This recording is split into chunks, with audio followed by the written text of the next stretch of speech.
Academic style, formal language. Now, formal language is an important aspect of your academic style. اب جو آپ کو دی گئی ہے book in terms of a text, وہ دیٹ از ویری امپورٹنٹ. اس کے اندر آپ دیکھیں گے تو ایک لمبی چوڑی لسٹ ہے جس میں آپ کو ایک ایگزامپلس دی گئی ہیں کہ کس طرح سے کچھ جو ایکسپریشنس ہوتے ہیں وہ بہت انفارمل ہوتے ہیں، اور usually these are the expressions that you use in every day life.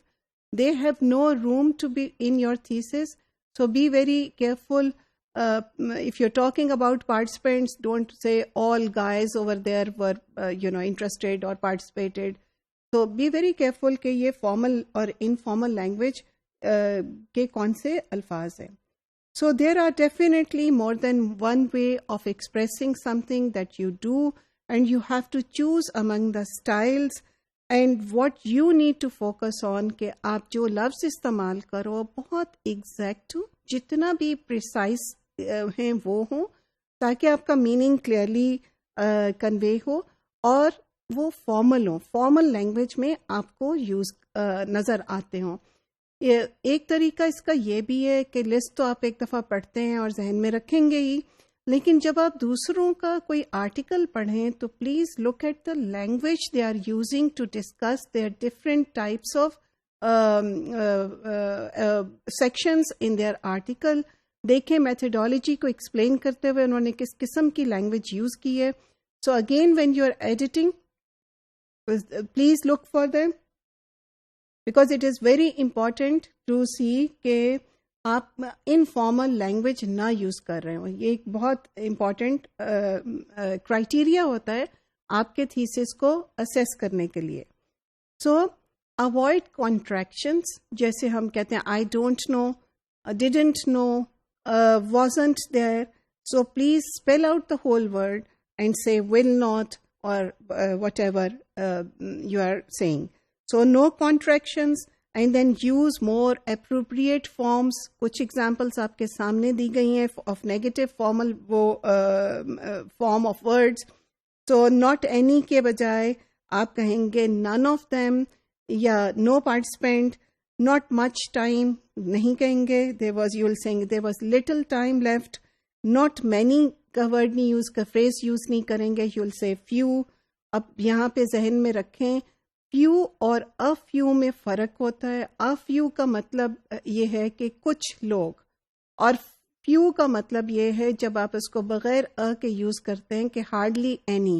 So it really depends on your meaning. If you want to say a few positive بات کرنا چاہ رہے ہیں تو آپ کہیں گے a few people, a few participants said this. اور اگر آپ نیگیٹیولی ان کو لینا چاہ رہے ہیں تو آپ کہیں گے few participants discussed this, یعنی hardly anyone discussed this. یہ چھوٹی چیزیں آپ ذہن میں رکھیں گے. You can also sort of again I'm re-emphasizing, take the help from a peer. اس کو پڑھنے کے لیے دیں تھیسس اور اسے پوچھیں کہ اس کو کیا چیز اس میں سمجھ آئی ہے، and you will be able to edit your thesis better.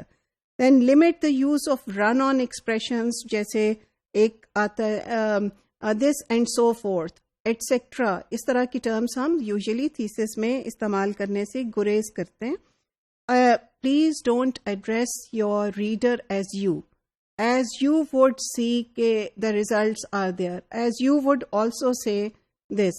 جب بھی آپ نے آپ چاہتے ہیں کہ آپ ریڈر کو اپنے ساتھ ملائیں تو پھر آپ وی کا ورڈ یوز کریں گے، لیکن it is you have to use it with care.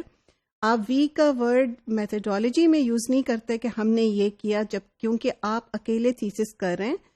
تو آپ اس کا ڈسکشن میں یوز کر سکتے ہیں we can argue from hair.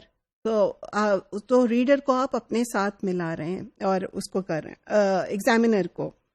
And limit the use of direct questions, rhetorical questions نہ کریں. جیسے کوشچن کر دیا آپ نے what do you think the results were, اور پھر اس کے بعد آپ اس کو ایکسپلین کرنے بیٹھ جائیں. بالکل ایسے آپ ڈائریکٹ کوشچنس نہیں کریں گے. Then wherever possible please use an adverb with a verb. اس سے آپ کی جو رائٹنگ ہے تھوڑی سی فارمل ہو جاتی ہے اور پریسائز ہو جاتی ہے. سو اس کا میننگ زیادہ کلیئر ہو جاتا ہے. لیکن یہ کوئی رول نہیں ہے کہ جہاں بھی آپ نے ورب یوز کیا وہاں پہ آپ نے ایڈورب بھی یوز کرنا ہے. یو ہیو ٹو سی کہ میرے اس طرح سے پریزنٹ کرنے میں وہ بات کنوے ہو رہی ہے کہ نہیں ہو رہی جو میں کرنا چاہتا ہوں یا کرنا چاہتی ہوں. So these are the things that you need to keep in mind when you think of your writing in your thesis.